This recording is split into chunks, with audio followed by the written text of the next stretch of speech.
Husband and wife के बीच में जब कम्युनिकेशन गैप आ जाता है। देखिए, कम्युनिकेशन गैप जो आता है वो एक किसी थर्ड पर्सन की वजह से आता है। To be very hmm. Honest, ये बोलेगी, हम्म। चीखेगी, चिल्लाएगी, कहेगी कि आपने उनकी बात सुन कैसे ली। तो वो ये सब कुछ अपने अंदर ही रखता है, ठीक है। हम्म। और आस्ता आस्ता वो चीज जो है डेंजरस होती चली जाती है। इसी तरीके से कम्युनिकेशन गैप भी इसी तरह का करेक्टर प्ले करता है हम्म। मियाँ बीवी के रिलेशनशिप में। इसमें मैंने बहुत सी डिवोर्सेस होने से बचाई हैं। अक्सर आजकल हम देख रहे हैं कि डिवोर्स सेलिब्रेशन हो रही है, यस। लोग तलाक यस। को एंजॉय कर रहे हैं। हम्म। तो ऐसे बहन भाई जो आपको तलाक का मशवरा दे, ठीक है, ये आपके दुश्मन है। हम्म। मैं बहुत स्ट्रेट फॉरवर्ड कहती हूँ। तो मैंने उनको कहा कि अगर आपके दिल में खौफे खुदा आ जाता है ना, इट्स मीन कि आप समझ बूझ रखने वाले इंसान हैं। तो बाबा जब भी खाना खाने लगते हैं तो ये आगे से खाना उठा लेती है। आपकी बेगम ने आपके फादर की जान बचाने के लिए ये अमल किया। अच्छा, हस्बैंड वाइफ की हम बात कर रहे हैं, तो हस्बैंड एंड वाइफ के बीच में जब कम्युनिकेशन गैप आ जाता है, जब ना हस्बैंड अपने दिल की बात अपनी बीवी से करता है और सिर्फ बीवी की सुनता जाता है, सुनता जाता है, सुनता जाता है, तो जब ऐसा कम्युनिकेशन गैप बीच में आ जाता है तो तब कौन कौन सी प्रॉब्लम्स जन्म लेती हैं, पैदा होती हैं? देखिए, कम्युनिकेशन गैप जो आता है वो एक किसी थर्ड पर्सन की वजह से आता है। टू बी वेरी ऑनेस्ट, मैंने ओके। जितने केसेस में देखा है ना, हम्म। वो उसके हस्बैंड को ऐसी ऐसी बातें करते हैं कि हस्बैंड कहता है कि अगर मैंने इसे शेयर की, ठीक है, तो ये हमारी ये बोलेगी, हम्म। चीखेगी, चिल्लाएगी, कहेगी कि आपने उनकी बात सुन कैसे ली। तो वो ये सब कुछ अपने अंदर ही रखता है, ठीक है। हम्म। और आस्ता आस्ता वो चीज जो है डेंजरस होती चली जाती है, ठीक है ना। अगर देखिए ना, एक एक फिजिकल अगर मैं बात करूं, तो अगर आपको शुगर है या कैंसर है, हम्म। अगर आप उसको इग्नोर करेंगे वो फैलता चला जाएगा, बिल्कुल वो लास्ट बिल्कुल। स्टेज पे चला जाएगा। इसी तरीके से कम्युनिकेशन गैप भी इसी तरह का करेक्टर प्ले करता है हम्म। मियाँ बीवी के रिलेशनशिप में। अब आपको मैं बताती हूँ कि मैं अल्हम्दुलिल्लाह अल्लाह के हुक्म से रिलेशनशिप जो है थेरेपिस्ट करती हूँ। हम्म। इसमें मैंने बहुत सी डिवोर्सेस होने से बचाई हैं, ठीक माशाल्लाह। है, अल्हम्दुलिल्लाह। और ये बेहतरीन अमल है, ठीक है। हम्म। आप देखें, ये कम्युनिकेशन गैप की वजह से क्या होता है कि सबसे पहले एक चीज़ है, वो है तलाक, यस। जो मियाँ बीवी के दरमियान हो जाती है हम्म। कम्युनिकेशन गैप की वजह से। आदमी ने अपने दिल की बात की नहीं, औरत ने कोई दिल में रखी नहीं, खातून हम्म। ने कोई दिल हम्म। में रखी नहीं, हम्म। हम्म। ठीक है।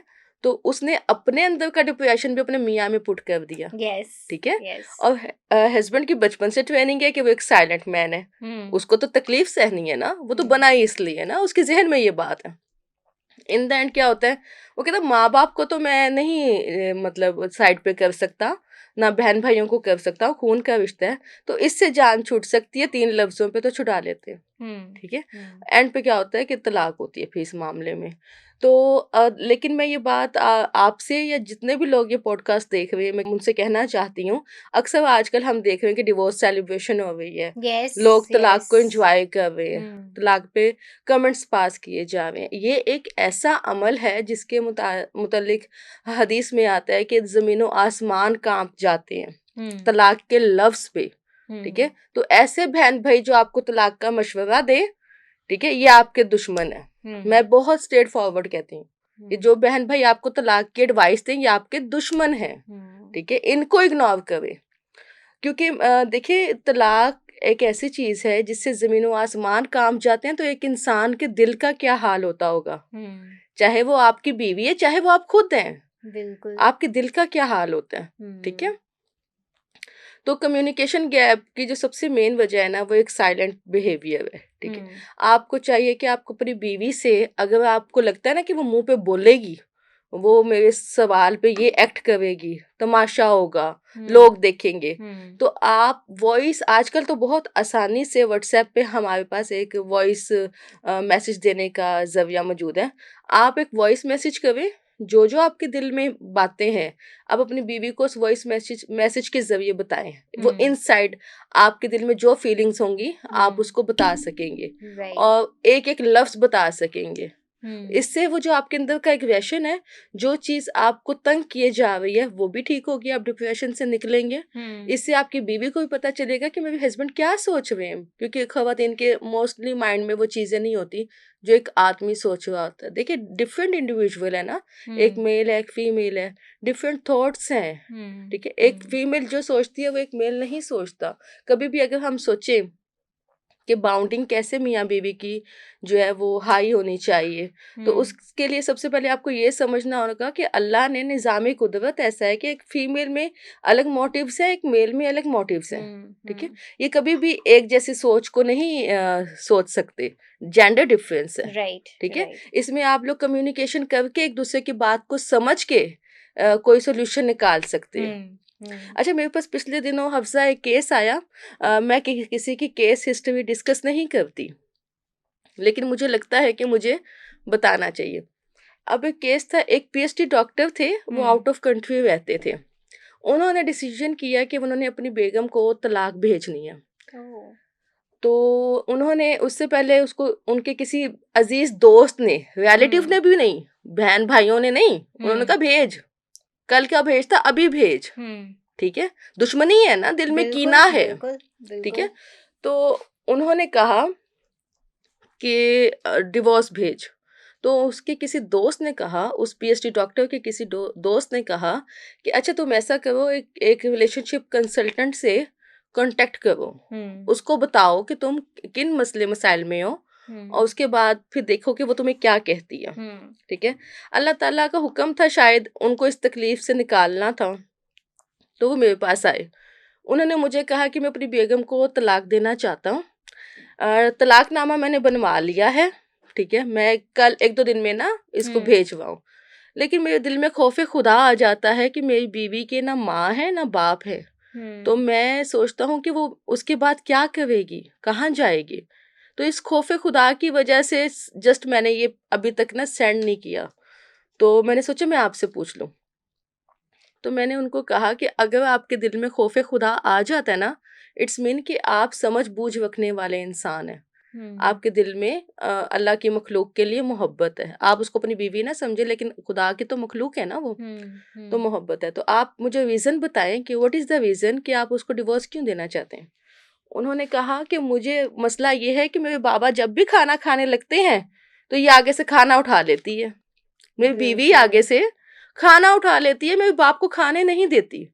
तो मेरे बाबा जो है वो आंसुओं के साथ मुझे फ़ोन करते हैं, मेरे भाई ने मुझे बताया कि भाभी ने खाना उठा लिया, वो खाना नहीं देती, फादर भूखे हैं, ऐसा है वैसा, अ लॉट ऑफ थिंग्स। मुझे तो समझ आ गई कि इसके पीछे कोई और हिस्ट्री होगी।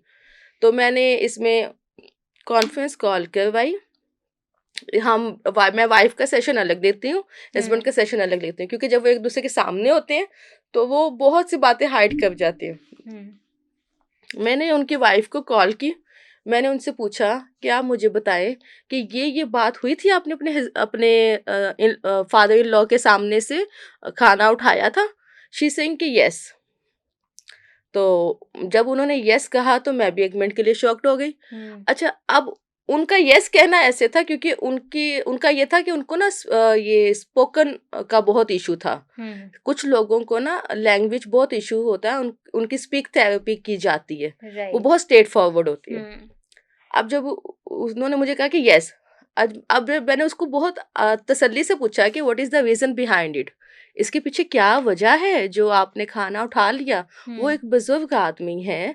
तो उन्होंने कहा तो मैंने इसलिए तो उठाया क्योंकि मैंने जब उनकी सुबह शुगर चेक की तो उन्होंने कुछ नहीं खाया था, शुगर इतनी हाई थी। अगर मैं उनको चाय में चीनी वो पीना चाहते थे, वो बेकरी का सामान खाना चाहते थे, मैं उनको कैसे खाने देती, उनको कुछ हो जाता तो मैं अपने मियाँ जी को क्या जवाब देती। तो इसलिए मैंने उठा लिया।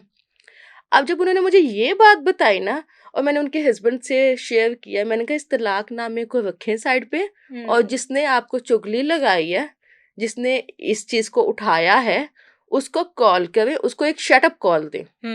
ठीक है, आपकी बेगम ने आपके फादर की जान बचाने के लिए ये अमल किया। ठीक है, अब उसकी नेकी उसके लिए तलाक का सबब बन गई।